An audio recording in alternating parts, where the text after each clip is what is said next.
A todos, muy buenas tardes de hoy. Estamos por comenzar nuestro webinar donde hablaremos sobre los retos en la identificación del beneficiario controlador. Vamos a explorar las indicaciones de nuestros ponentes para iniciar nuestro webinar, mientras vamos a estar dando acceso a las personas que todavía están conectándose, pedirles su apoyo en mantener los micrófonos en silencio para que podamos escuchar correctamente la exposición de nuestros ponentes. Comentarles también que esta sesión se grabará para después replicarla y hacérsela llegar al correo con el que se registraron. Bueno, es un tema muy interesante, muy complejo, que nuestros expertos nos ayudarán a entender un poquito más. Entonces, bueno, en un minutito vamos a dar inicio. Muchas gracias por conectarse nuevamente y en breve iniciamos. Un segundo.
Muchas gracias. Pues en este webinar vamos a tener a nuestros ponentes, a Luis Ávila, socio del área de la práctica legal de Creston BCG en la oficina de Puebla, a Carlos Auxillo, socio de impuestos internacionales de la oficina de Puebla también de Creston BCG, y a Ángel Córdoba, gerente del área legal fiscal de la oficina de Creston BCG en Puebla. Y bueno, les doy la palabra para que iniciemos con él. Gracias, Fanny. Creo que por ahí hay un problema de comunicación. Te escuchamos casi todo, Fanny, pero bueno, esperemos que a mí me escuchen bien, fuerte y claro. Bueno, aprovecho con esta interrupción que hubo del internet en el lado de nuestra coordinadora de marketing para presentar a Luis y a Ángel, dos abogados de muy buen nivel. Ángel es abogado corporativista y tiene algunas otras enseñanzas que ha tenido durante su vida y por ahí maneja bastantes cosas adicionales, por eso lo invitamos. Y bueno, a Luis Ávila, que ya lo conocen, él es socio de un servidor del área legal, fiscal y corporativa. Y bueno, pues el día de hoy les vamos a hablar de los retos, la identificación del beneficiario controlador, que pues pareciera que es un tema relativamente no tan complicado, pero la realidad es que lo es bastante complicado dependiendo en dónde estemos ubicados, y tampoco dejar a un lado y el menospreciar que cuando tengamos una empresa nacional sea de manera muy rápida identificar a este beneficiario controlador, que ahorita les vamos a explicar con qué se come, ¿no? Le doy la palabra a Luis, él va a iniciar la plática y bueno, pues vamos a ir interactuando los tres en algunas láminas durante el transcurso de nuestra plática. Luis, adelante, por favor. Gracias, pues buenas tardes a todos. Bienvenidos a nuestro webinar sobre el beneficiario controlador. Como bien comenta Carlos Auxillo, es un tema de alguna manera que se ha visto, pareciera simple en un principio, pero tiene grandes complejidades y grandes retos derivado de las reglas como se implementaron en nuestro sistema jurídico, en este caso tributario, y los vamos a platicar en detalle en las siguientes láminas. A manera de preámbulo y como antecedente, el grupo de acción financiera internacional, conocido como GAFI, que van a estar oyendo a lo largo de la plática. Es un organismo intergubernamental que se crea por el entonces G7, que ahora es el G20, en el año de 1989. Y su objetivo principal por el que se creó fue combatir el lavado de dinero. Hoy por hoy está conformado por 37 países, un poco menos de lo que está, de los que forman parte de la Organización para la Cooperación y el Desarrollo Económico, y por 2 organizaciones regionales, incluidas México, por supuesto, y la Comisión Europea, que es el órgano ejecutivo de la Unión Europea. El GAFI emite constantemente una serie de recomendaciones para la implementación de sus miembros y de los demás países que integran la Organización para la Cooperación y el Desarrollo Económico en, en cuanto a los mecanismos para la implementación de la metodología propuesta por ellos para combatir el lavado de dinero. Y no solamente el lavado de dinero, vamos a ver más adelante, sino también aquellas estructuras fiscales internacionales agresivas, ¿sí?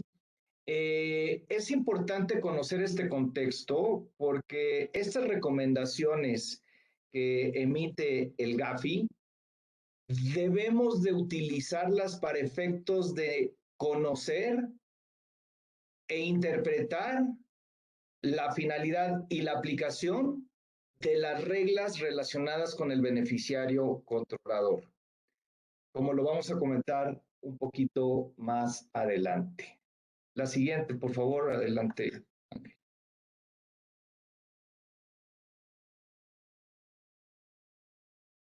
Gracias, Luis.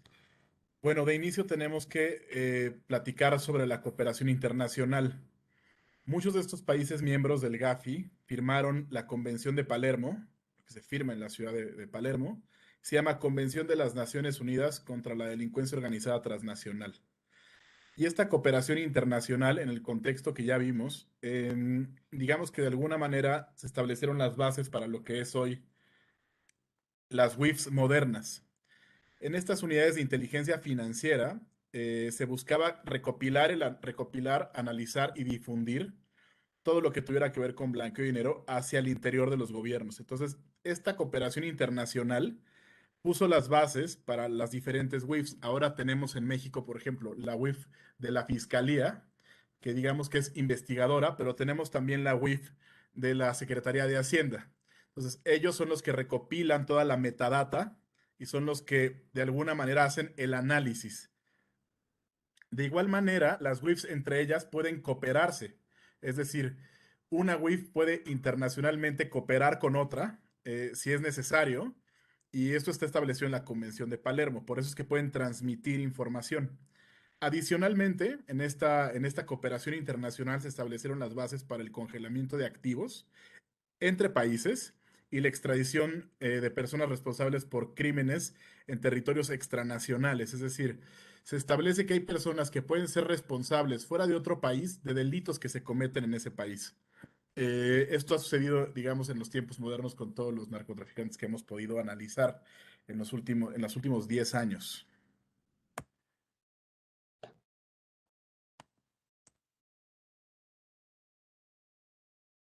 Entonces, bien, llegamos a México y el primer antecedente que tenemos está en el 2012 y sucede en lo que se conoce como la ley antilavado, el FPORPI, ¿no? Y se establece, digamos, el primer antecedente del beneficiario controlador, como la persona o grupo de personas que reúnen elementos que son, primero, beneficio económico, es decir, para que yo pueda ser beneficiario controlador, lo primero que tengo que tener es un beneficio, ganar dinero. Y lo segundo es ejercer el control de una persona, es decir, puede ser una persona jurídica, puede ser una empresa, pero tienen que suceder los dos supuestos, primero el beneficio y luego el control. En el 2021, derivado de estas tipologías, los delitos van evolucionando y precisamente encontraron que la tipología se llama el licenciado y básicamente es una persona que es abogado que a través de contratos y poderes controla muchas sociedades, pero que de alguna manera no es accionista, sin embargo se lleva más del 80% de las utilidades. Entonces, de alguna manera lo que podemos ver es que el delito evoluciona y que la autoridad tiene que cada vez ir cerrando más candados, pero también al intentar cerrar más candados abre otras puertas, ¿no? Que es de lo que vamos a platicar el día de hoy. Cuando conocimos la propuesta de reforma fiscal para el 2022 e identificamos la inclusión en el Código Fiscal de la Federación de los artículos 32B bis, 32B ter y 32B cuarter, que es donde inicialmente o originalmente se está regulando la obligación de la identificación del beneficiario controlador para los diferentes actores que vamos a comentar a detalle. Nos surgió a todos la inquietud de por qué estaba contenido dentro del marco jurídico fiscal esta obligación. Y la razón es porque hay que entender el antecedente histórico de la evasión fiscal y la relación que tiene con el lavado de dinero. El delito de lavado de dinero originalmente en nuestro sistema jurídico estaba contenido en la legislación fiscal. Era considerado como un delito fiscal, básicamente. Con la evolución del delito a lo largo de los años, se fue de alguna manera diversificando las causales por las cuales se constituye el mismo y empezamos a encontrar diferentes ramificaciones de actos o actividades antijurídicos y delictivas, como la evasión fiscal, la delincuencia organizada o el enriquecimiento ilícito. El GAFI, en todos los papers y recomendaciones que hace a los miembros de los países de la OCDE, porque vale la pena comentar que el seno de este grupo es en la OCDE, propone que sean las agencias tributarias, en este caso de México el SAT, quien recopile y sancione la omisión respecto de la información o la no obtención de la información de los beneficiarios controladores. Es importante mencionar que el mundo está cambiando y está cambiando muy rápido, creo que todos estamos conscientes al respecto. Y todas aquellas viejas ideas que teníamos hasta, yo creo que finales de la década de los 80s, principios incluso de las décadas de los 90, por lo menos aquí en México, respecto de conceptos como el secreto bancario, como el secreto fiscal, o el velo corporativo que traía atrás la constitución de figuras jurídicas como las sociedades anónimas, se dejaron atrás de manera internacional, de alguna manera buscando la transparencia para efectos de poder detectar aquellas estructuras transnacionales que se implementaron a raíz de todos los sistemas globales comerciales que se constituyeron durante la década de los 70s para poder detectar estas figuras antijurídicas y estos delitos a nivel internacional. La década de los 80s y la década de los 90s fue un parteaguas para el tema de la globalización. Ustedes recordarán, en los 80s firmamos el TLC, en los 80s se empezaron a constituir la red de tratados internacionales para evitar la doble tributación en México, en los 80s se reaperturó comercialmente al mundo China, y pasaron una serie de sucesos al respecto, y fue cuando los gobiernos del mundo se dieron cuenta que el tema de la secrecía, la poca colaboración o cooperación y transparencia que había en las operaciones transfronterizas podían servir o servían para justamente realizar estas figuras antijurídicas, por lo cual empieza a ponerse de acuerdo los fiscos del mundo y decir lo que necesitamos es cooperación y necesitamos transparencia en cuanto a la información. Y es por eso que se justifica dentro de la exposición de motivos de la reforma del 2022 la creación de estas reglas para la identificación del beneficiario controlador incluyendo una serie de artículos dentro del mismo Código Fiscal que les estaba yo comentando anteriormente, que es el 32B ter, el 32B bis, ter y cuarter del Código Fiscal de la Federación. Entonces, sin más preámbulo, entremos de lleno a las reglas mexicanas. Gracias, Luis. Pues efectivamente estos 3, 4 artículos son nuevos a partir de esta reforma del 2022 y vamos a comenzar a platicar un poco de lo que nos enmarca el artículo 32 ter del Código Fiscal de la Federación. Posteriormente, un poquito más adelante, ya que hablemos del marco conceptual, de los artículos de los que estamos platicando, iremos a algunas reglas que están en la miscelánea que pudiéramos pensar que pues, nos ayudan a determinar quién es el beneficiario controlador en una persona moral o en alguno de estos vehículos que vemos en pantalla. Entonces, lo primero que vamos a comentar es que estos actores que ustedes ven ahí de la letra A a la G, personas morales, fideicomisos, partes contratantes o integrantes de figuras jurídicas, terceros relacionados con ellos, notarios y corredores públicos, cualquier persona que intervenga en la formación o celebración de actos jurídicos e instituciones financieras, están obligados a obtener y conservar, así como dice la lámina y lo subrayamos, como parte de la contabilidad, la información de los beneficiarios controladores, ¿no? El reglamento no lo menciona, pero sí menciona la ley, que es parte de la contabilidad, que es algo que hemos venido discutiendo, que por qué carambas metieron estos artículos en el código si pudieran haber sido de la ley antilavado, pero bueno, pues creemos que por las prisas y por estar y por salir en la foto como buenos integrantes de la OCDE, pues se generaron estos artículos y se incluyeron los conceptos, ¿no? Entonces, Luis, ¿ibas a comentar algo? Yo creo que de esta primera, vamos a decir, introducción al tema del beneficiario controlador, que justamente empieza con este artículo 32B ter, hay varios conceptos y varios temas que hay que resaltar y hay que considerar. Primero, dentro del catálogo de sujetos obligados de obtener la información relacionada con su beneficiario controlador, hay una serie de vehículos, ¿no? O de entidades que pues tal vez las conocemos muy bien y las entendemos perfectamente, como lo es una persona moral, ¿no? O las partes de un fideicomiso, ¿sí? Pero deja abierta la posibilidad de que partes contratantes o integrantes de figuras jurídicas, terceros relacionados con ellos, o cualquier persona que intervenga en la formación o la celebración de actos jurídicos sean obligados a obtener y mantener la información relacionada con los beneficiarios controladores de dichas operaciones, actos jurídicos o vehículos, lo cual deja un espectro muy general y muy amplio respecto a quiénes son los obligados.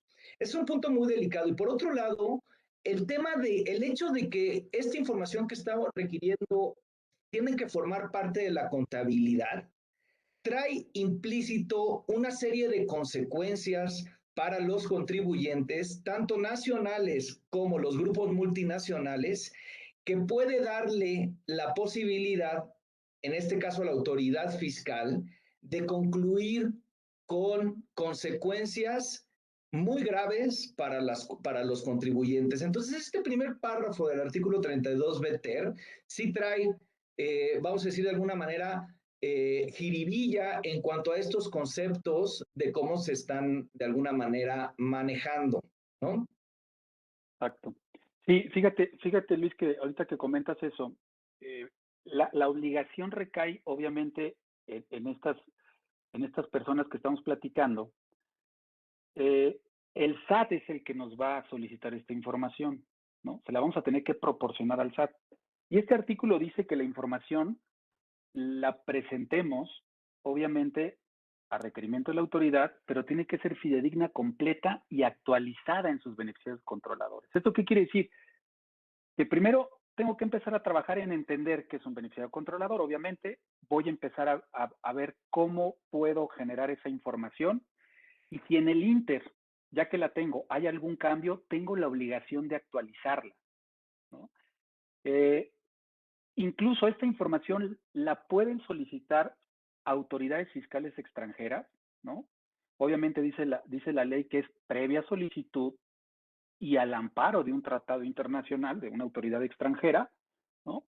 En los términos del 69, sexto párrafo del Código Fiscal. Ahora, ¿cuándo tendría yo que entregar esta información? Primero, bueno, me van a notificar en los términos del 134 del Código. Yo tengo 15 días para presentar la información, siguientes a la fecha en que surta efectos la notificación de la solicitud.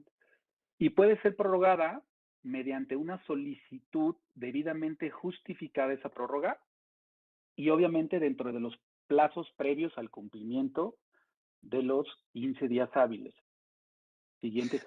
Sobre este tema vale la pena también mencionar que se adicionan el capítulo de facultades de comprobación o de facultades de la autoridad fiscal dentro del Código Fiscal de la Federación, y en el artículo 42 del Código Fiscal de la Federación, que es donde se regulan las diferentes facultades de la autoridad, como la visita domiciliaria, la revisión de gabinete y los actos fuera de visita domiciliaria, se establece la facultad de la autoridad fiscal, complementando al contenido de este artículo 32b ter, para efectos de que la autoridad pueda, sin considerar iniciar las facultades de comprobación, requerirle a los contribuyentes la información sobre sus beneficiarios controladores.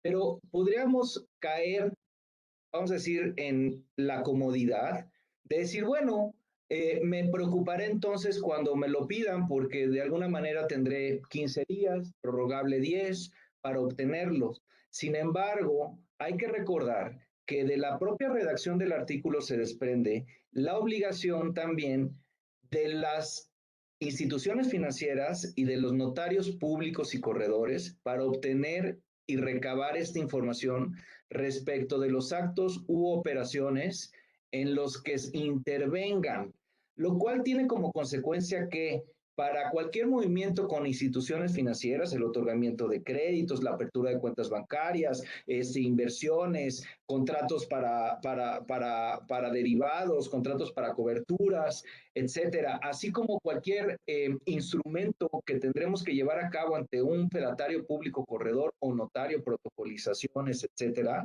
se requerirá esta información, y en caso de no tenerlos, sí, pues tendríamos de alguna manera ciertas trabas para poder llevar a cabo una constitución de una empresa, por ejemplo, o una apertura de una cuenta bancaria para ser básicos, ¿no?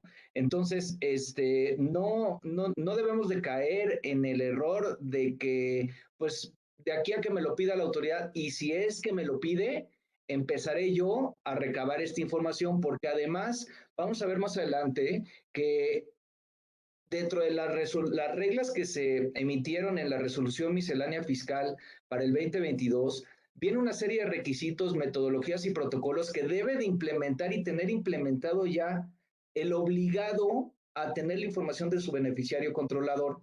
Es decir, la persona moral, el fideicomiso o el contrato que se ubique en estos supuestos debe de tener una metodología acreditable ante la autoridad para efectos de la obtención y el manejo de la información del beneficiario controlador bajo las normas de control interno. Ahorita lo vamos a ver un poco más adelante. ¿Por qué es importante? Y esto también está dentro del artículo 32b ter. En este artículo se contiene la cláusula habilitante para que el Servicio de Administración Tributaria, mediante reglas de carácter general, pueda emitir todos los pormenores para recabar la información y la forma en la que se recabará la información relacionada con el beneficiario controlador. Este es un punto importante, ¿sí? Y por otro lado, también dentro de este artículo 32b ter, se establece cuáles son los papers internacionales de los órganos reguladores que tienen que servir de apoyo para la interpretación y la aplicación de estas normas. Lo vamos a comentar un poco más a detalle adelante. Uno de los puntos ya para cerrar este artículo es que la autoridad va a poder cruzar información, fíjense, con los registros públicos de la Ciudad de México y de los estados en donde se encuentran las sociedades o cada uno de los fideicomisos, etcétera, con la UIF, con la Secretaría de Hacienda y Crédito Público, la Comisión Nacional Bancaria y de Valores, la Comisión Nacional del Sistema de Ahorro para el Retiro y la de Seguros. O sea que eso va a ayudar o coadyuvar al SAT a que la información que nosotros estemos presentando sea verídica, ¿no? Ahora bien, pasando al siguiente artículo, que es el 32B Quater. Este artículo define lo que es beneficiario y lo que es control. Asimismo, hay una regla que nos apoya en la interpretación de este artículo. En esta parte, el control, bueno, pues mejor el detalle, establece porcentajes y se refiere a las recomendaciones de organismos internacionales para su interpretación. Creo que ya lo comentó Luis o Ángel, que esto no es un tema de que se le ocurrió a uno de nuestros legisladores. Esto obviamente ya está cacareado en otro lado y simplemente lo estamos adoptando. Entonces, la primera parte que tiene que ver con este artículo 32, déjenme ya, tiene que ver con identificar al beneficiario controlador, que tendría que ser forzosamente una persona física o un grupo de personas físicas, que sean los beneficiarios de las utilidades, vamos a llamarle así, de estos diferentes vehículos de los que estamos hablando. Entonces, la primera parte tiene que ver con el beneficio, con la parte del beneficiario. Sí, que el concepto Charlie, beneficio, creo que en materia fiscal ya lo tenemos muy explorado porque en los tratados internacionales se habla de beneficio y la palabra tal cual lo que significa son utilidades, ¿no? Entonces debemos entender beneficio por utilidades. Sí, así es, beneficio por utilidades. Ahora bien, la primera fracción de este artículo nos dice, vamos a ver más adelante que una de las reglas nos dice que acotemos primero la fracción primera para identificar al beneficiario controlador y posteriormente vayamos a la segunda. Esta primera fracción dice que sea cualquier persona física o grupo de personas físicas que directamente o por medio de otra u otras de cualquier acto jurídico obtiene el beneficio derivado de su participación en una persona moral. Entonces, o un fideicomiso o cualquier otra figura jurídica, ¿no? Y bueno, por favor, Ángel, a la lámina anterior. Dice, los derechos de uso, goce, disfrute, aprovechamiento, disposición de un bien o servicio o en cuyo nombre se realiza una transacción, aun y cuando lo haga o hagan de forma contingente. Esto, mis queridos abogados, de forma contingente, pues bueno, podríamos decir que pudiera pasar en un fideicomiso o en una cláusula. No, pero va más allá. Déjame decirte una cosa que la palabra de contingente es que pueda llegar a pasar, ¿no? Entonces, si nosotros analizamos, por ejemplo, el manual de beneficiario final, como lo conocen, por ejemplo, en algunos países, en lugar de beneficiario controlador, que expidió el Banco Interamericano de Desarrollo junto con la Organización para la Cooperación y el Desarrollo Económico y el Foro Global de Intercambio de Información con fines fiscales, que son como que los organismos intergubernamentales que están involucrados en la implementación de estas mecánicas. Incluso hay, por ejemplo, la posibilidad o la necesidad de identificar como beneficiarios controladores aquellos individuos o personas que en el caso de que suceda un evento, por ejemplo, los otorgantes de créditos, puedan obtener de alguna manera un beneficio directo o incluso el control del vehículo, el contrato, el fideicomiso o persona moral. Entonces se tendrán que considerar como beneficiarios controladores, ¿no?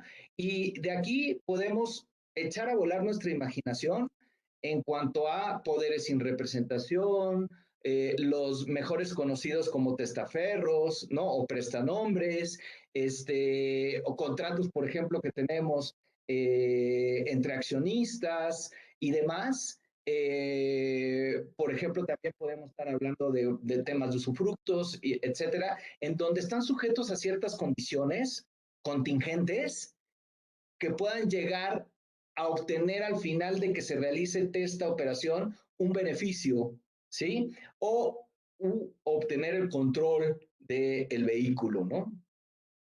Y, o sea, aquí lo que busca el fisco es, obviamente, quien recibe las utilidades y que las pudiera recibir en un futuro, ¿no? Porque se dé alguna condición.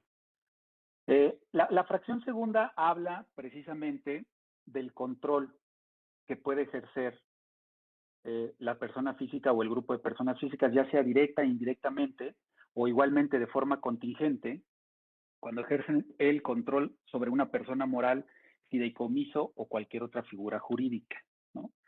Ahora, la parte de control, tenemos 3 supuestos que tendremos que revisar. El primero es imponer directa o indirectamente decisiones en las asambleas generales de accionistas, socios u órganos equivalentes. El segundo supuesto es mantener la titularidad de los derechos que permitan ejercer el control respecto de más del 15% del capital o bien. Y la tercera es que dirijan directa o indirectamente la administración, la estrategia o las principales políticas de la persona moral, fideicomiso o cualquier otra figura jurídica. Este tema es bien interesante porque vamos a verlo casi al final de nuestra plática. Ya hay algunas cuestiones en la página del SAT que tienen que ver con avisos de los accionistas. Ya saben que ustedes tenemos obligaciones de presentar como personas físicas, personas morales, perdón, quiénes son nuestros accionistas. Ahora ya empiezan a preguntar algunas cosas adicionales que los vamos a ver más adelante en las capturas de pantalla que les preparamos, para que se den cuenta que esta parte del control ya la empieza a regular la autoridad a través de los avisos o las altas de los accionistas al RFC, ¿no? Ahora, hay algo importante, creo que Luis lo comentó por ahí, la interpretación que le podamos dar a estos 2 artículos o a estos 4 artículos nuevos tiene mucho que ver también con las recomendaciones 24 y 25 del GAFI, ¿no? Esas las podemos en algún momento dado tener como material de consulta para entender mejor, porque va a haber momentos, Luis y Ángel, donde podamos identificar al beneficiario controlador en la fracción primera de este artículo, ¿no? Como beneficiario, va a ser beneficiario y controlador. A lo mejor ya el hecho de que sea accionista o tenga una participación importante en la persona moral y tenga algún cargo o poderes, etcétera, con eso pudiéramos demostrar quién es el beneficiario efectivo. Sin embargo, puede ser que no sea tan fácil, y lo vamos a ver más adelante cuando empecemos a hablar de ejemplos de empresas multinacionales que existen aquí en México, ¿no? Y que tienen una estructura bastante amplia. Sí, hay que entender el hecho, o sea, el último párrafo de este artículo dice de manera literal que para la interpretación de lo dispuesto en este artículo, es decir, de la identificación del beneficiario controlador, serán aplicables las recomendaciones emitidas por el Grupo de Acción Financiera Internacional y por el Foro Global sobre Transparencia e Intercambio de Información Finales, organizados por la OCDE, acorde a los estándares internacionales. Esto nos es familiar para los que nos dedicamos al tema de impuestos, porque tenemos una serie de documentos generados por estos órganos intergubernamentales, específicamente por la OCDE y aquellos que forman parte o derivan de la OCDE, que nuestro sistema jurídico los tiene inmersos como medios interpretativos respecto de las reglas sobre las cuales se está haciendo un análisis. Y se conocen como soft law. Si bien es cierto, no es per se un acto formalmente legislativo como lo pudiera ser el Código Fiscal de la Federación, sí son elementos que nuestro propio legislador está considerando necesarios para el entendimiento, la interpretación y la ejecución de las normas que estamos leyendo. Entonces, de la lectura de este artículo 32b ter y de este artículo 32b cuarter, como, vamos a decir, trazabilidad jurídica, ¿no? Para la lectura de estas reglas, la interpretación y el entendimiento, tenemos que iniciar con la fuente, que es el Código Fiscal de la Federación, con el segundo ordenamiento legal habilitado por el Congreso hacia el Ejecutivo, que son la resolución miscelánea fiscal, y como tercer elemento de lectura y de interpretación para saber los alcances son los documentos o los papers al respecto que ha emitido este Grupo de Acción Financiera Internacional y el Foro Global sobre Transparencia e Intercambio de Información.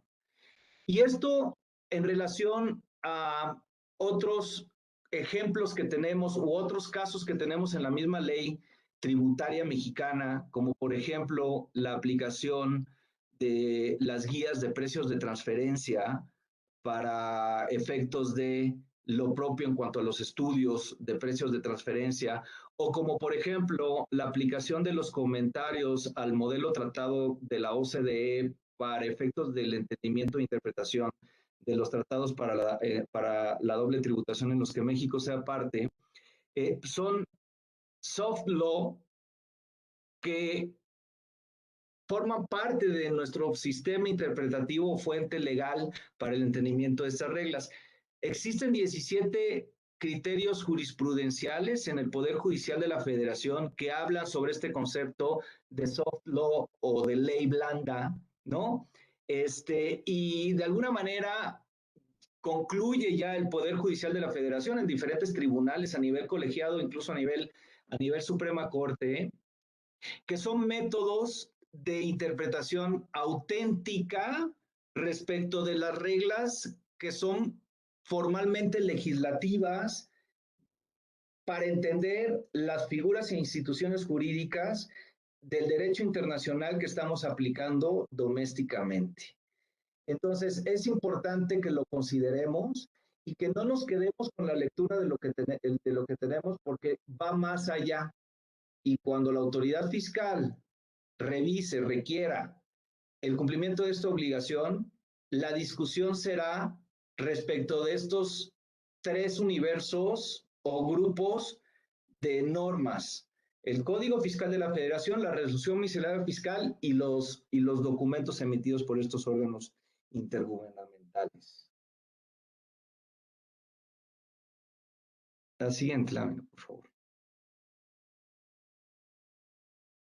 Bueno, aquí vamos a entrar un poquito ya a la parte de la resolución miscelánea y vamos a hablar un poquito de los criterios para la determinación del beneficiario controlador.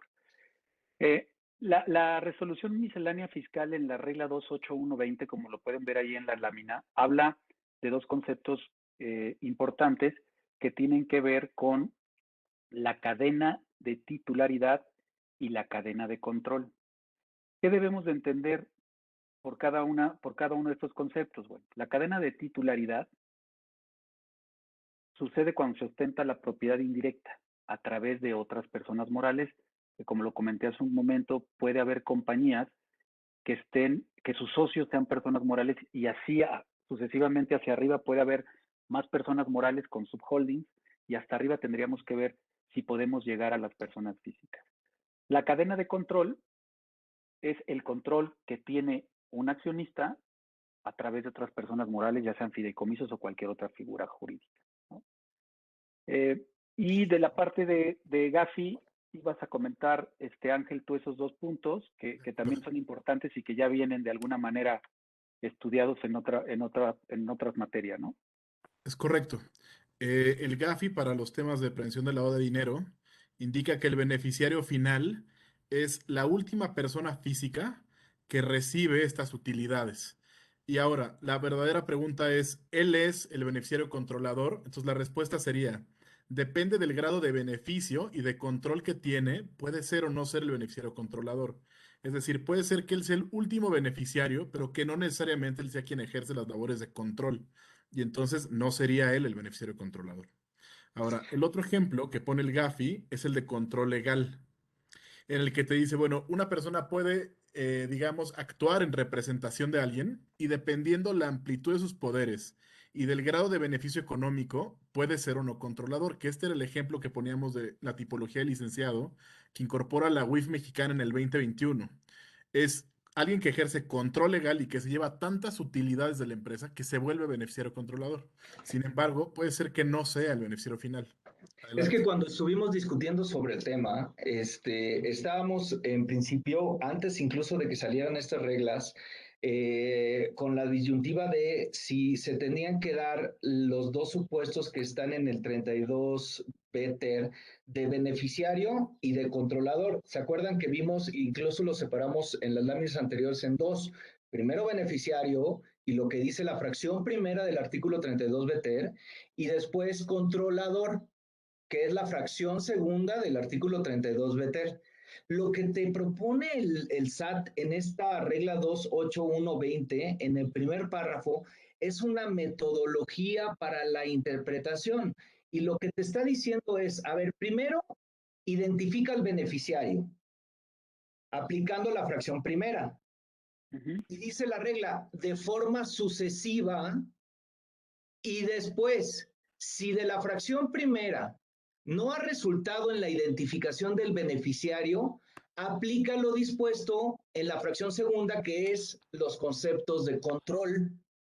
¿De acuerdo? Entonces, es una metodología que vale la pena mencionar, que para agotarla hay que estar justificándolo y tener en nuestro expediente la utilización y los test que hicimos para aplicar la metodología para identificar el beneficiario controlador, porque es parte de la información que las reglas siguientes te están pidiendo y que el SAT te va a pedir y que además, en términos de estas, forman parte de la contabilidad de la compañía. Entonces, no nada más es lo que después vamos a ver que ha estado circulando del nombre y del domicilio y del correo electrónico, no. También es la evidencia de cómo llevé a cabo este análisis para llevar al beneficiario controlador. ¿Ibas a decir algo, Charlie? No, está bien. O sea, lo que estás diciendo efectivamente es lo que dice la regla. Eh, y el último párrafo, Luis, que lo hemos estado platicando y que ahí es donde de repente podemos entrar en contradicciones nosotros por la interpretación que le podamos dar. Dice esta regla que cuando no puedas identificar al beneficiario controlador entre fracción 1 y 2, pero que hayas agotado todos los procedimientos, no nada más es, oye, tuve flojera de hacer la fracción primera y la segunda, entonces ya no voy a hacer nada, no. Tienes que documentar el por qué no llegaste. Y dice este último párrafo que cuando no se identifica la persona física bajo los criterios mencionados por Luis hace un ratito, se puede considerar como beneficiario controlador a la persona física que ocupe el cargo de administrador único de la persona moral o equivalente, o en caso de que la persona moral cuente con un consejo de administración, pues será cada miembro del consejo el beneficiario controlador. Dice de la persona moral. Entonces aquí el punto es, ¿de cuál persona moral? ¿De la que estoy analizando en México? O si es una subsidiaria y tiene varias capas de compañías arriba, sería de la matriz o sería de cuál, ¿no? Pero repito, sí hay que acotar primero fracción 1 y fracción 2, beneficiario y control. Si de ahí no puedo, entonces me puedo colgar de este último párrafo de esta regla 28120. Un par de ejemplos en los que no pudiéramos encontrar o llegar al beneficiario controlador persona física, porque para efectos prácticos el beneficiario o de manera general el beneficiario controlador son las personas físicas, los últimos beneficiarios, los últimos controladores de las corporaciones, de los vehículos, de los contratos. Son aquellas empresas que cotizan en bolsa, por ejemplo, ¿sí?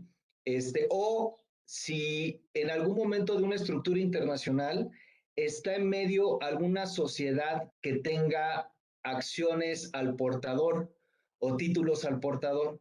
Ya hay pocos países en el mundo que todavía tienen este tipo de sociedades de acciones al portador. Panamá, por ejemplo, es uno de ellos. ¿Qué diferencia hay? Acuérdense que los títulos de acciones en México son nominativos, es decir, viene el nombre del accionista, ¿no? En otros países que son acciones o títulos al portador, no viene el nombre del accionista. El que tiene los derechos económicos y corporativos de la entidad es el que tenga el papel, ¿no? Aunque parezca todavía arcaico, así es, ¿no? Son dos ejemplos muy claros. La generalidad que nos hemos encontrado, pues evidentemente en los grupos multinacionales en México, que son subsidiarias de empresas que cotizan en bolsa en otros países del mundo, es que no es posible llegar al beneficiario controlador persona física. Y entonces la pregunta es, de una manera, vamos a decir, aislada de la lectura del último párrafo de la regla 28122, tendría yo que tener en el expediente como beneficiarios controladores al Consejo de Administración o administrador único de la entidad mexicana o de la última entidad hacia arriba hasta la que pueda yo llegar. De un análisis integral de toda esta trazabilidad jurídica que está proponiendo la ley para entender los alcances, acuérdense que se los comenté desde un principio, y de ahí basa nuestra interpretación y nuestra discusión, nosotros hemos llegado a la conclusión de que la naturaleza y lo que está pidiendo y lo que está requiriendo este estándar internacional para el intercambio de información entre países para obtener el beneficiario controlador es que nos vayamos hasta la última entidad jurídica, persona moral, como dice, para identificar a los administradores únicos, consejos de administración equivalentes respecto de la empresa, por ejemplo, en México, cuyos beneficiarios controlador tendríamos que estar identificando. Me parece que es un tema de discusión y que lo está proponiendo de alguna manera la redacción de su último párrafo, porque de manera literal así lo dice, se considera como beneficiario controlador a la persona física que ocupe el cargo de administrador único de la persona moral o equivalente. Entonces dices, bueno, pero ¿de qué persona moral? Sin embargo, ese mismo párrafo te dice que en términos del 32B cuarter, y el 32B cuarter es el que te lleva hacia arriba, ¿no? En la cadena de participación hasta llegar a la última persona moral en la que ya te topas y ya no puedes encontrar una persona física arriba. Entonces, yo creo que todavía hay mucha tela de dónde cortar. Digo, es una interpretación a la que podemos estar llegando, pero me parece que se deberá aclarar en algún momento para que se pueda cumplir de manera adecuada, ¿no? La siguiente.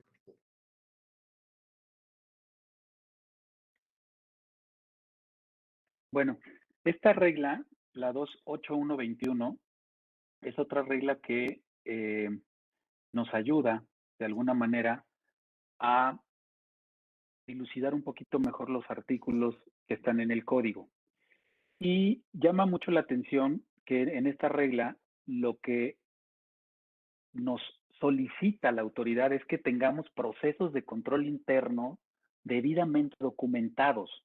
O sea, no nada más es llenar el avisito que va a estar en la página del SAT, sino yo tengo que documentar a través de un control interno, de un procedimiento, cómo voy a documentar la información. Y esto lo tenemos que hacer porque muchas veces no nos van a avisar de los cambios, dependiendo con quién estemos trabajando y pensando quién pudiera ser el beneficiario controlador de esa empresa.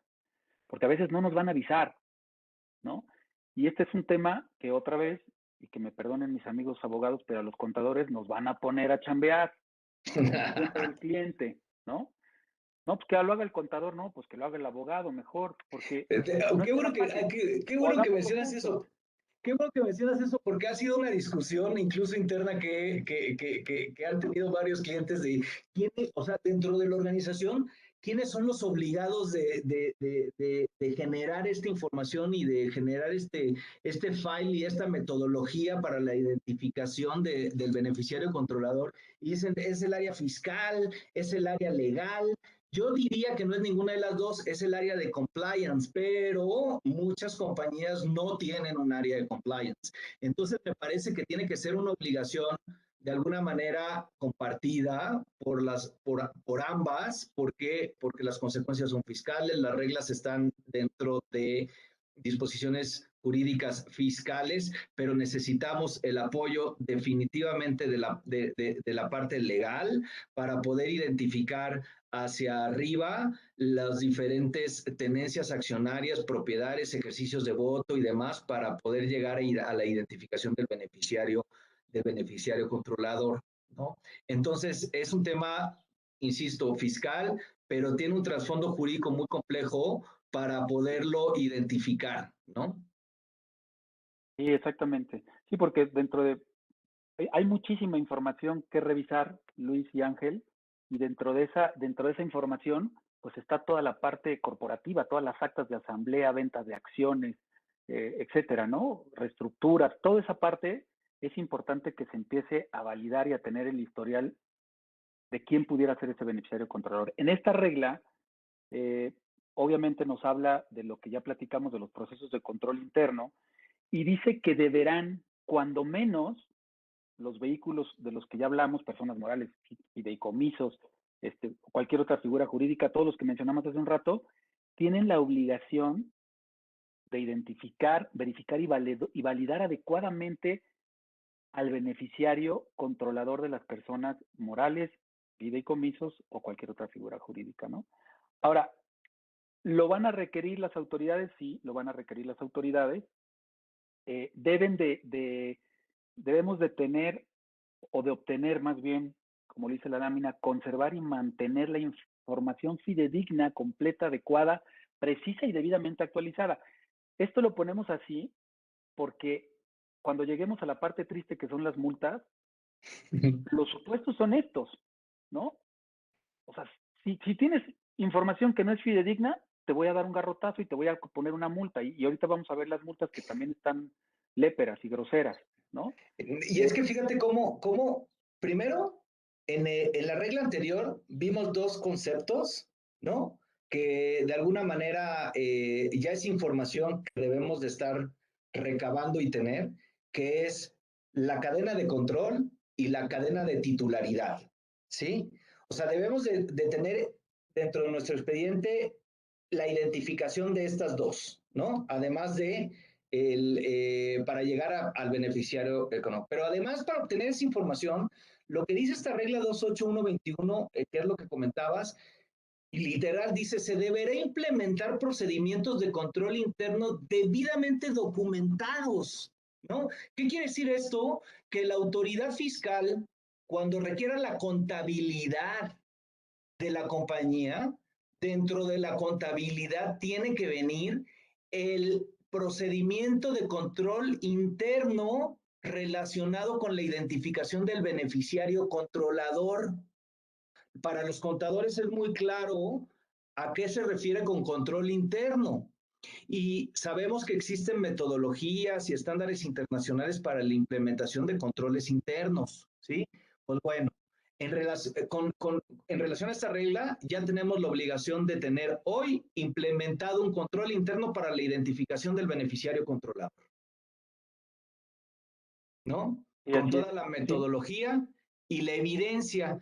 Y aquí yo me atrevería a irme a la parte de los alcances de la prueba, de las fechas ciertas, ¿sí? De la materialidad de las operaciones y todos estos conceptos que hemos estado platicando durante muchos años y que hoy por hoy son los parteaguas y los focos fiscalizadores de la autoridad fiscal, que deberemos estar considerando para tener la información suficiente para acreditar ante la autoridad fiscal o ante cualquier ente que nos lo requiera, acuérdense, notarios y sistema financiero, de que tenemos implementados los procedimientos de control interno, ¿no?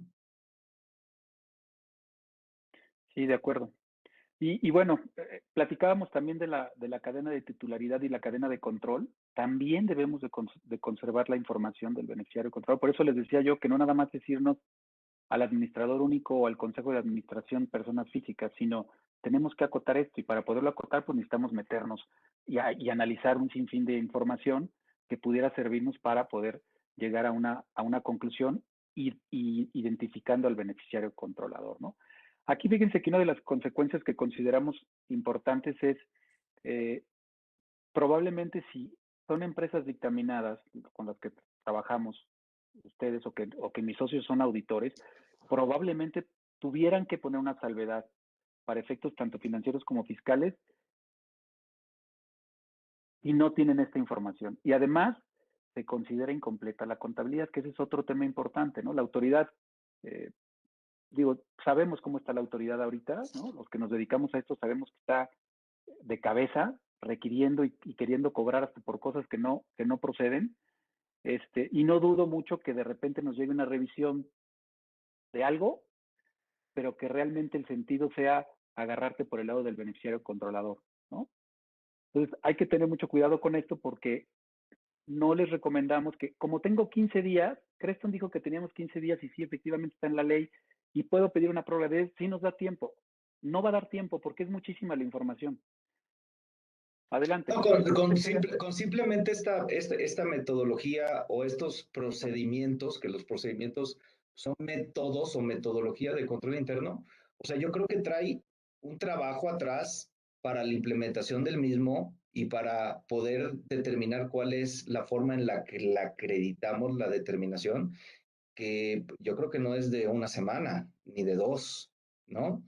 Entonces, sí o sea, son acciones inmediatas que deberíamos de estar tomando hoy por hoy, ¿no? Y digo, yo platiqué también muy rápido con Darío, uno de nuestros socios de auditoría, y pues, o sea, yo lo que decía, era una nota solamente el no tener procedimientos de control interno, o es una salvedad, ¿no? O sea, si estamos hablando de estados de dictámenes de estados financieros, dice, es una salvedad por la consecuencia, porque ahorita vamos a ver y vamos a pasar, no nada más es la multa, ¿no? Sino también el tema de los FDIs, ahorita lo vamos a ver. Entonces, bajo ese criterio muy de bote pronto, pareciera que la consecuencia es una salvedad en caso de tenerlo. Y eso me lleva a decir, no tenemos que ser un grupo multinacional para tener implementado el proceso de control interno. Si somos una empresa mexicana en la que tenemos arriba de nosotros a 2, a 3, a 4 personas físicas, tal vez pudiéramos verlo muy simplista de tener la información, ¿sí? Pero la pregunta es, ¿vamos a tener la posibilidad de acreditar la implementación de estos procedimientos de control interno para cumplir con todo el círculo de la obligación o no? ¿De acuerdo? De acuerdo. Y como bien dices, Luis, pues manuales y políticas internas y procesos no lo vas a poder hacer en una semana, ni en 10 días. O sea, tiene que tener su tiempo, su metodología, precisamente el proceso para poder llegar a estas políticas y manuales de ser necesario. Bueno, vamos adelante. Bueno, este tema, híjole, va a sonar a risa algunos conceptos que debemos de requisitar para contar con un expediente completo. Son 22 fracciones que vienen en una de las reglas de la miscelánea. Y bueno, nos piden, entre otros, nombres y apellidos completos, los alias, ¿no? Fechas de nacimiento, sexo, país de origen y nacionalidad, la CURP, la jurisdicción de residencia para efectos fiscales, en fin, clave de la identificación fiscal, el RFC, fíjense, el estado civil con identificación del cónyuge y régimen patrimonial o identificación de la concubina o del concubinario de ser aplicable. Entonces, así es que pues ya tienen que preguntar, ahora sí ya tienen que hacer la pregunta de ¿y qué somos? ¿No? Porque si son concubinos, concubinas, pues ya hay que reportarlo, ¿no?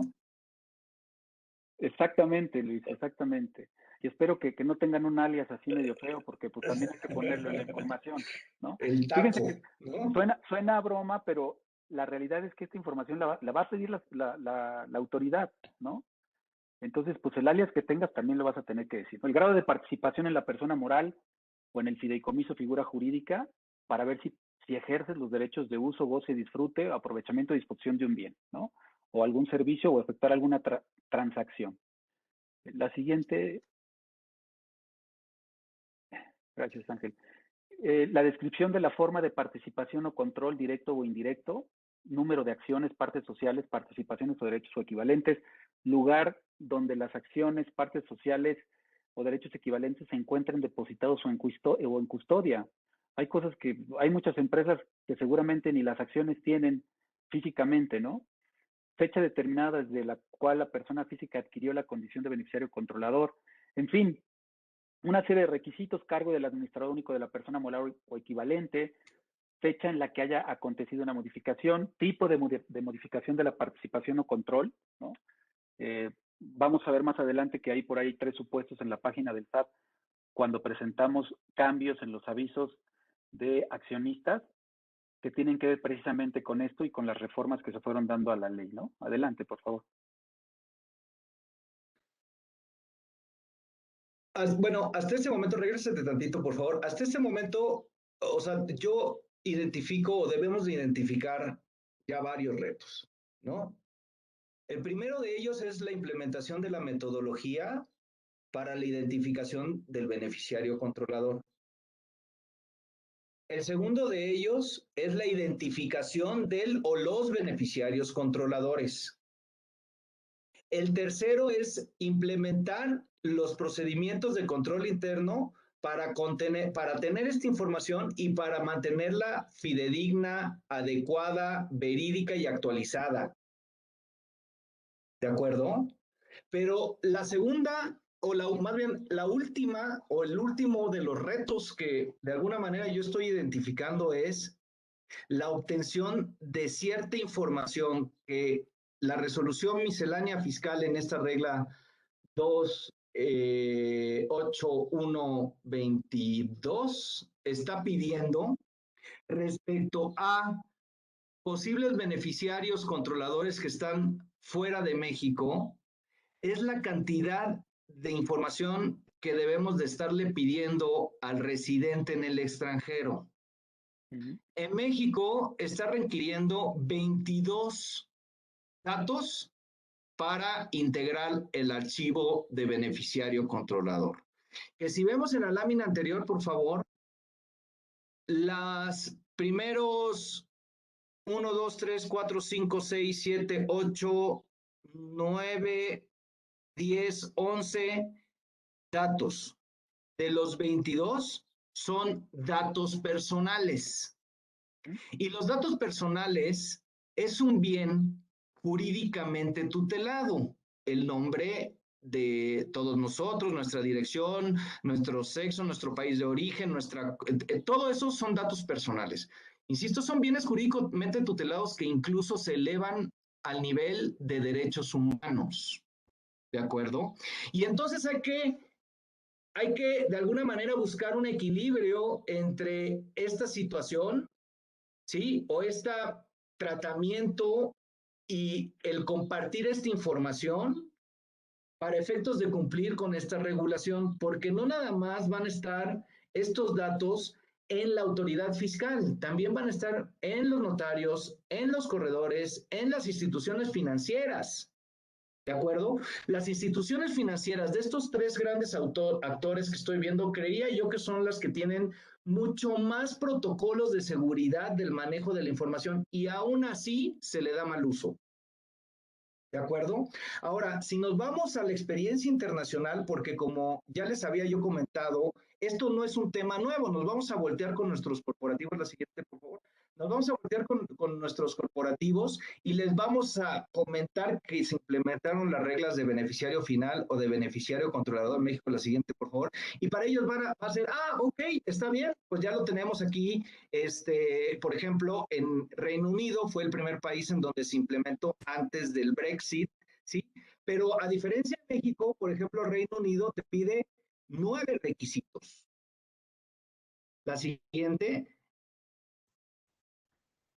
Los demás, algunos de otros países de la Unión Europea, Alemania, por ejemplo, te pide 6 requisitos. Francia te pide 8 requisitos. ¿Sí? Les pido, por favor, si ponen el mute en sus... Segunda ronda. Puedes poner... Les pido revisen, por favor, sus micrófonos porque soy una conversación atrás. Gracias. En España se requieren 6 requisitos, ¿sí? Y en Dinamarca es un caso completamente distinto porque es público y trae otros temas, pero ¿Cuál es la gran diferencia entre, por ejemplo, la Unión Europea y lo que hoy nos está pidiendo la autoridad fiscal? Es que en casi todos los países de la Unión Europea, la siguiente, existen registros, ¿sí? Gubernamentales, ¿sí? Que te emiten un certificado o un número de beneficiario controlador, en donde si un país quisiera conocer el beneficiario controlador de otro o que se encuentra ubicado en otro país, mediante ese registro se puede obtener esta información. A diferencia de México, que no tenemos un registro, no se constituyó un registro, ¿sí? Con las pros y los contras que esto tiene, porque le dejan la obligación de obtener y de conservar esta información a los interesados o a los sujetos que vimos al principio de esta plática, lo cual es todo un reto porque en la Unión Europea existen directrices en materia de datos personales en donde le prohíben por regla general a los países transmitir los datos personales de sus connacionales o de sus nacionales fuera de la Unión Europea a países que no están autorizados para el tratamiento o manejo de estos datos personales por la misma Unión Europea. Y en esa lista no está México, ¿de acuerdo? Entonces habría que utilizar otros mecanismos que existen dentro de la misma directriz de datos personales de la Unión Europea y de las legislaciones domésticas europeas respecto de protección de datos para poderlo hacer. Y en este caso, el responsable de los datos personales en la compañía o en el grupo o en la corporación o el encargado del tratamiento de los datos personales, dependiendo del país, tendrá que realizar una serie de documentos jurídicos vinculantes con la empresa receptora, en este caso mexicana, de los datos personales de los beneficiarios controladores o beneficiarios finales, ¿sí? Estableciendo ahí la responsabilidad total por el mal manejo que se le pueda dar a estos datos al momento de exportarlos a México. ¿De acuerdo? Entonces, existe la posibilidad de incluso de que el responsable o el encargado no quiera asumir esta responsabilidad.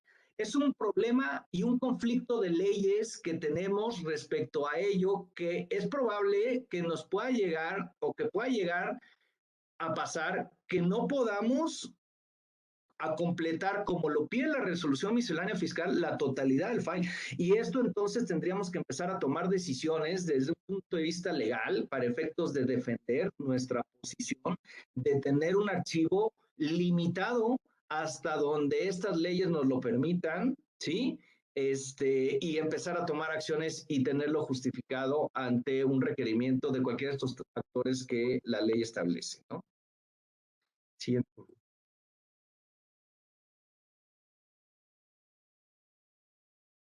Este que tenemos aquí sería el camino para solicitar la información a una empresa extranjera respecto del beneficiario controlador. Como bien decía Luis, la empresa en México tiene que cumplir con una obligación y entonces le solicita la información a la empresa en la Unión Europea, que es el primer bullet que tenemos, está a la izquierda. Después, la empresa en la Unión Europea recibe esta solicitud y si hubiera un oficial, la transfiere. ¿Por qué le decimos oficial? Es el responsable del resguardo de los datos personales. Sin embargo, se le equipara un poco a lo que tenemos en México como el oficial de cumplimiento. Y entonces esta persona es el oficial de cumplimiento o el responsable de los datos personales. Si existiera este oficial, él autoriza y tiene que emitir un dictamen de si se puede entregar, si se imponen condiciones o la niega. ¿Y por qué puede negarse? Digamos que una de las condiciones con las que puede negarse es cuando los países no cuentan con la debida protección de datos personales. Como bien dijo ya Luis, México no es uno de los países que están en la lista en donde la legislación europea se equipara a otros países como sí podrían ser, por ejemplo, Canadá. Entonces, el oficial o el representante de los datos de la empresa para efecto de los datos impone condiciones especiales. Por ejemplo, te puede decir, fírmame una autorización o si es en un contrato, por favor, te pido por favor esta cláusula y entonces hasta que esté la cláusula, hasta que esté la autorización firmada, entonces te libero la información de los datos. Entonces, la información ya llega a México y ojo, porque la información viaja con la protección de la legislación europea, es decir, la información no viaja libre para que se use libremente en México. Em, por eso decía Luis que es un derecho humano, ¿no? Esta información viaja con los mismos derechos que te protegen a ti como persona dentro de la Unión Europea. Con esa misma protección se vean los datos hasta el país, en este caso México. Entonces ya las empresas en México pueden cumplir con el Código Fiscal de la Federación y pueden entregar los expedientes cuando y cómo se soliciten.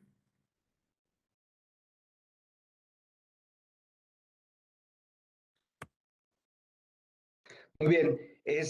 Bueno, y por último, en Estados Unidos igual están limitados los requisitos. Los Estados Unidos te piden 4 datos: el nombre, la fecha de nacimiento, dirección y el número de identificación del documento aceptable o el número oficial para el beneficiario controlador. Entonces, si quiero que nos volteemos a nuestro corporativo en Estados Unidos y les pidamos los otros 6 datos que nos está pidiendo la ley mexicana respecto a los miembros del consejo o los accionistas de la empresa subsidiaria en México, para ver cómo lo vamos a manejar, porque también tiene sus particularidades la ley de protección de datos personales de Estados Unidos. Entonces, es todo un reto cuando estamos ante grupos multinacionales, porque están coexistiendo estas disposiciones y tendríamos que estar teniendo todas las conclusiones y argumentos jurídicos de cómo vamos a cumplir con ambas vamos a decir, universos jurídicos respecto a datos personales y el tema de la identificación del beneficiario controlador. Y no menos importante es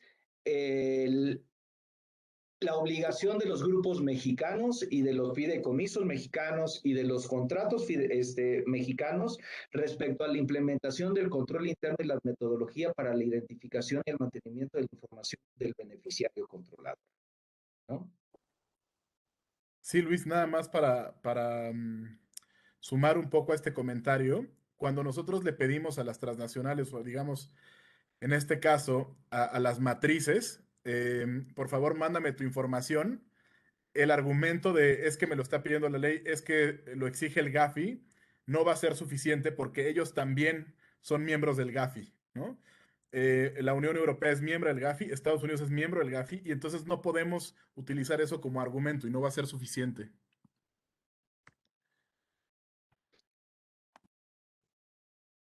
Ok, bien, pues fíjense, hay sanciones, obviamente, si no tenemos la información. Si no la obtengo, si no la conservo, no la presento en medios o formatos y dentro de los plazos señalados, es decir, entre los 15 días o 10 más de prórroga, previa solicitud dentro del plazo de los 15, la multa va de 1,5 millones a 2 millones, es la sanción. Si no mantenemos la información actualizada de 800 a 1 millón, presentar información inexacta con errores o de forma distinta de 500 a 800 y no obtener la contabilidad debidamente integrada te puede llevar a una restricción o cancelación de sellos digitales y a una opinión negativa de cumplimiento. Recuerden que hay muchas empresas que se dedican a trabajar para el gobierno federal y una de las cosas que les piden dentro de los requisitos es que su opinión de cumplimiento sea positiva. Entonces, si por alguna razón no tienen esta información y la autoridad emite una opinión negativa de cumplimiento, pues esas compañías van a quedar fuera de seguir operando, por lo menos con esos clientes que están en el gobierno, que están dentro del gobierno, ¿no? Entonces, como ven, las multas sí son exageradas, ¿no? Y aparte son por cada beneficiario controlador, no es por el fideicomiso, sino por los beneficiarios controladores que no identifiques, por eso te pueden llegar a cobrar estas cantidades, ¿no? No sé si hay algún comentario de su parte, Luis, Ángel, sobre este Sí, tema. o sea, en realidad las consecuencias son importantes. O sea, el tema, por supuesto, de la restricción o cancelación de sellos digitales, yo creo que al final es lo que, desde un punto de vista de las normas de información financiera, causa una materialidad en cuanto a la omisión de mantener este file y los controles internos respecto del beneficiario controlador, que trae como consecuencia la salvedad o en su caso la observación en el dictamen fiscal, además de las consecuencias económicas importantes que trae aparejada la cancelación de sellos digitales, que creo que todos los conocemos. Y por cuanto a la opinión negativa de cumplimiento, pues sí, efectivamente viene en el artículo 32D del Código Fiscal de la Federación, que es el que habla de de la contratación con las entidades del sector público, ¿no? Sin embargo, las consecuencias de tener una opinión negativa de cumplimiento no nada más es para eso, es para certificaciones de IVA, es para obtener créditos, es para muchas otras cosas que ya se está utilizando, y el tenerla de manera negativa por el incumplimiento de esta disposición, seamos una empresa mexicana con capital mexicano o un grupo multinacional, trae consecuencias indeseables. Yo lo único que quisiera agregar respecto de esta lámina es que en este apartado que dice presentar información inexacta, con errores o en forma distinta, tenemos que considerar el tema del nombre y el alias que pedían las autoridades mexicanas. ¿Por qué?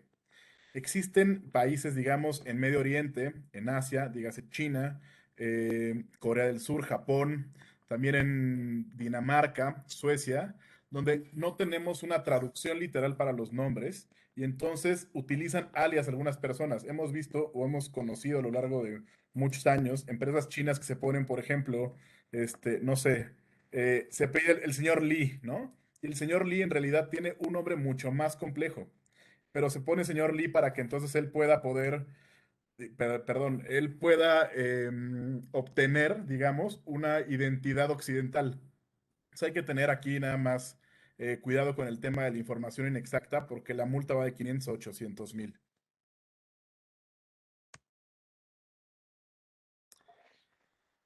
Estos son algunos ejemplos de esquemas de beneficiario controlador, los más sencillos.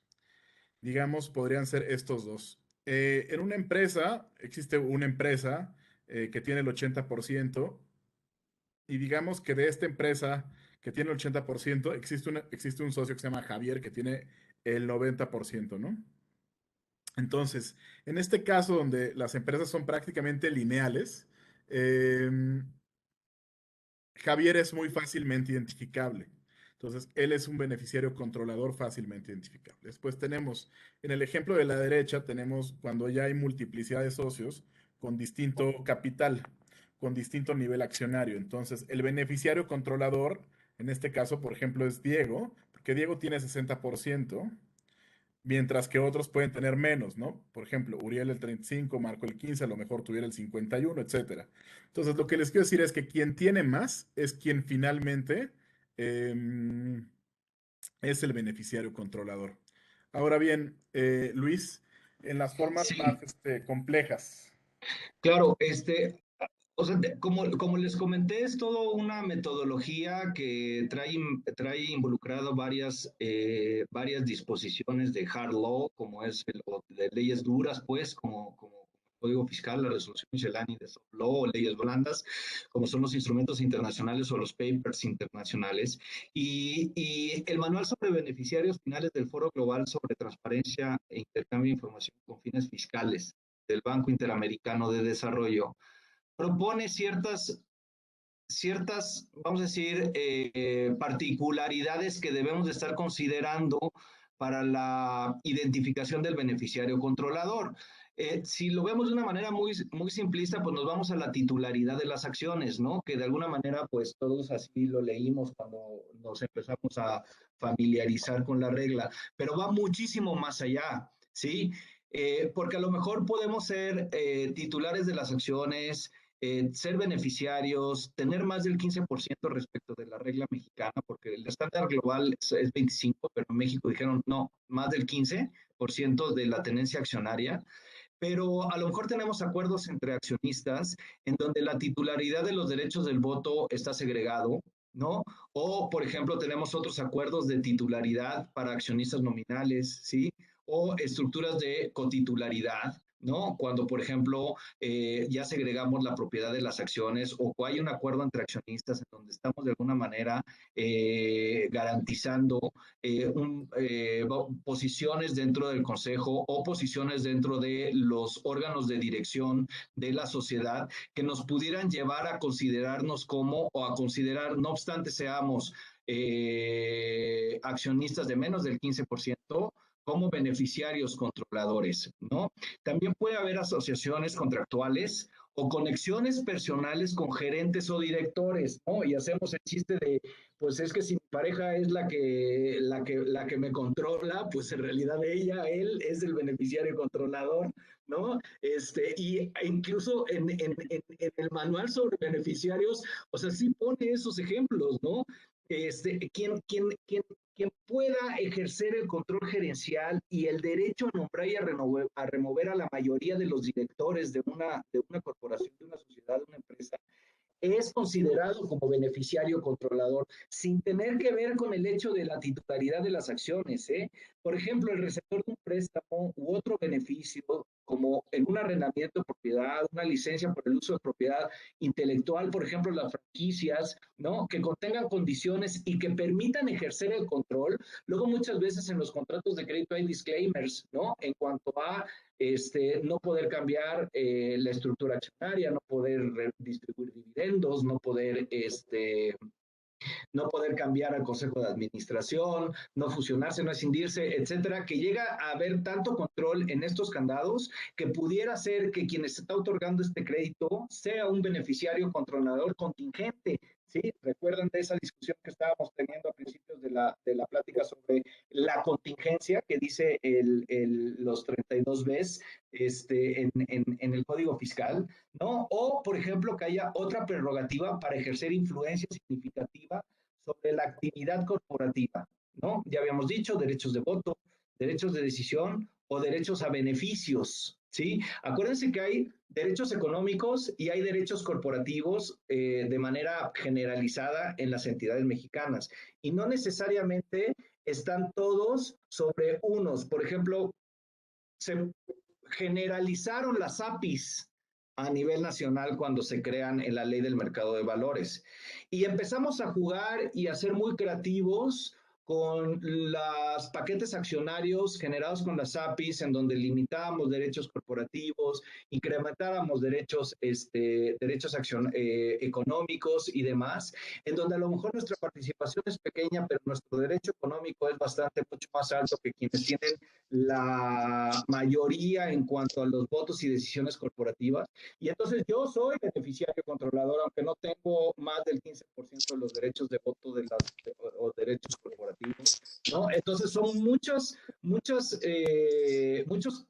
casuística que hay en el análisis de los beneficiarios controladores, ¿no? La siguiente lámina, por favor.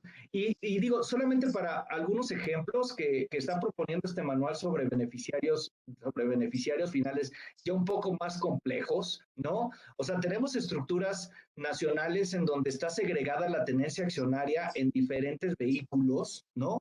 Y que al final, por ejemplo, en este ejemplo, el sujeto que está de color rojito naranja, pues es un prestanombres porque quien está ejerciendo el 20% en la sociedad mercantil es un accionista nominal, ¿sí?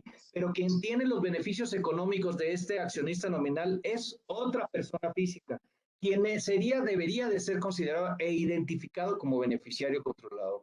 Lo mismo que estamos teniendo hacia arriba en la señora que está en azulito con el 100% de 3 sociedades que a su vez segrega el 20%. Tengo que hacer una aclaración.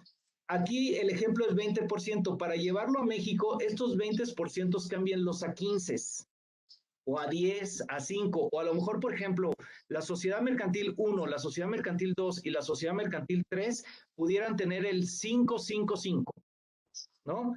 Y ya no pasar el umbral del 15% que viene en la ley, pero si nos vamos a un nivel arriba, entonces ya vamos a tener identificado el beneficiario controlador, ¿sí? Con el 100% de más del 15% de la sociedad mercantil. ¿De acuerdo? La siguiente, y como les había yo comentado, pues al final lo que se está buscando es la identificación de delincuencia organizada, lavado de dinero, que viene de drogas, que viene de actividades antijurídicas o actividades ilícitas, y para ello también toda la estructura financiera de la delincuencia, ¿sí? Delincuencia en general, porque la evasión y la elusión fiscal para efectos pues actuales es delincuencia organizada, desde el dinero que proviene de delitos graves como el narcotráfico, como la venta de facturas, que por cierto ya está en el mismo capítulo del narcotráfico, ¿no? Y al final, pues esas estructuras se están segregando en diferentes países hasta que llega un beneficiario final, ¿no? Este es un ejemplo que ponen, en realidad, o sea, ponen la plantita ahí de marihuana, ¿no? Que dice Carlos Saucillo, necesario para entender todo este tema, pero o sea, y hoy por hoy ya es como que legalizada en muchos países, pero bueno, pongámosle ahí cualquier otra sustancia psicotrópica, ¿no? Pero cómo las estructuras, o sea, cómo el ejemplo ilustra la sofisticación que hay para hacer el blanqueo de capitales o el lavado de dinero de actividades ilícitas, ¿no? Entonces, la complejidad es mucha, los casos son muchísimos y no tendríamos que verlo de una manera simplista en el sentido de, pues me quedo con mi socio directo o con el Consejo de Administración de la Mexicana de la Lectura, muy aislada que pudiéramos tener a la resolución miscelánea fiscal, ¿no? Adelante. Charlie. A ver, miren, hoy en la mañana que estábamos ya repasando los slides para nuestra plática, platiqué con Patti Rivera, quien es gerente del área de impuestos de ahí en Creston, y me estaba diciendo que ella estaba tratando de hacer un ejercicio donde lo que se ve hoy en el portal, para efectos de dar aviso en ciertos cambios que puede haber en una tenencia accionaria, en una empresa, ya sea por capitalización, venta de acciones o alguna reestructura, tenemos la obligación de hacer cambios en los avisos al SAT relacionados con el RFC de los accionistas. Entonces, esto de socios y accionistas que ven en la pantalla es de la página del SAT, es un pantallazo. Y ahí tratamos de hacer un ejercicio muy rápido, digo, no pudimos meter mucha información por tiempo y porque estábamos jugando un poco con mis datos, ¿no? Pero te pide qué tipo de documento protocolizado tienes, si acta constitutiva, poder notarial o acta de asamblea, la fecha del documento protocolizado, como lo pueden ver ahí en la pantalla, el motivo del aviso y en este caso, bueno, está ahí, pusieron mi nombre o pusimos mi nombre y le pusimos un porcentaje de participación. Nos pregunta si tenemos control efectivo, el tipo de control efectivo que tenemos, que era de lo que estábamos platicando hace un ratito, y esto tiene que ver con los avisos que presentamos, contadores y fiscalistas, de los accionistas o de los cambios accionarios que puede haber en una empresa. La siguiente, por favor.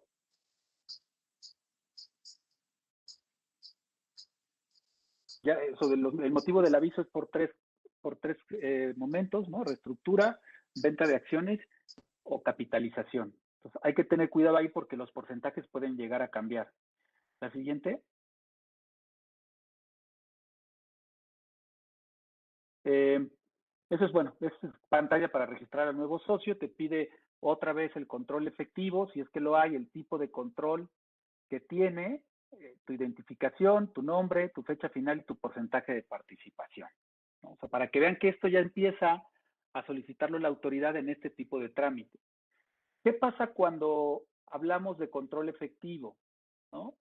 Vienen 6 supuestos. Imponer decisiones en las asambleas, mantener la titularidad, dirigir la administración. Puede ser que tengas decisiones y a la vez seas titular, o decisiones y administres, o seas titular y tengas la dirección. Entonces, hay que empezar a identificar desde ahora, porque si llega a haber alguna modificación en la estructura accionaria de algún cliente, tenemos que presentar este aviso, ¿no?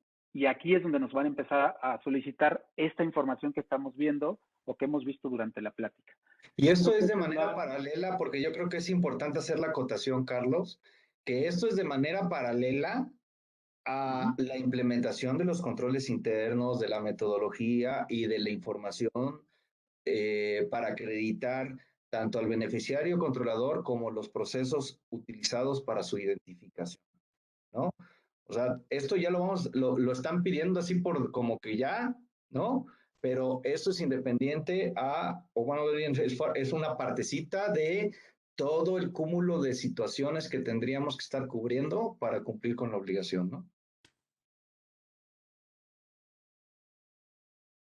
Sí, Luis. Y bueno, ahí faltaba la identificación, cualquiera de esas 5 que están viendo. Pero bueno, la intención de presentarles estas pantallas es que pues ya existe ya existen las preguntas relacionadas, si quieren ustedes, indirectamente con el tema del beneficiario controlador, ¿no? Ya nos están pidiendo datos. Entonces hay que empezar con este tema porque pues en cualquier momento pudiera la autoridad requerirlo, ¿no? No sé si, creo que ya es la última lámina de nuestra exposición o hay alguna otra cosa. No, con esta terminamos, con estas pantallas terminamos.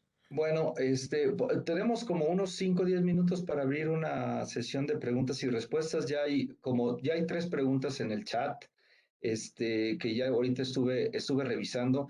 Miren, el tema de fideicomisos, la ley es muy general y te habla de todas las partes en el fideicomiso: fideicomisario, fiduciaria y fideicomitente, quienes son los que tienen que mantener. Hay que leer específicamente las reglas del fideicomiso para poder identificar al beneficiario, ¿no? Que por regla general pudiera llegar a ser el fideicomisario, pero no necesariamente, ¿sí? ¿Por qué? Porque a lo mejor tenemos fideicomisario en primer lugar, en segundo lugar, etcétera, etcétera.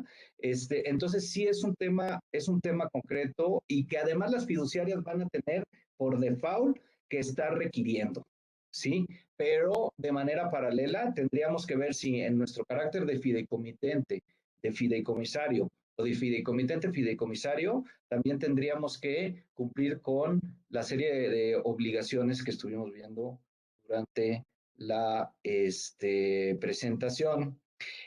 Sobre el tema de si se identifica el beneficiario controlador en el adquirente o en el enajenante de, me imagino, inmuebles, me parece que es el quien obtiene el beneficio, en este caso es el enajenante quien obtiene el beneficio de la operación, pero no necesariamente existe un control sobre la otra parte. Entonces, ya me habían hecho la pregunta apenas recientemente sobre si hay que cumplir con esta obligación respecto a todos los proveedores, por ejemplo, ¿no? O todos los clientes. No, porque me parece que de la interpretación y de la aplicación de la finalidad, más bien de la interpretación de la finalidad de la regla, considerando el soft law que hemos estado comentando,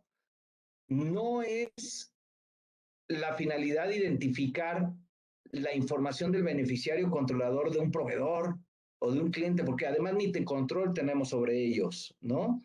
Si tenemos algunas operaciones en los que pudiéramos llegar a considerar que hay un contrato equivalente a una asociación en participación, por ejemplo, en donde al final se van a obtener ciertos beneficios, utilidades respecto de una operación en particular, ahí sí pudiéramos estar en los supuestos.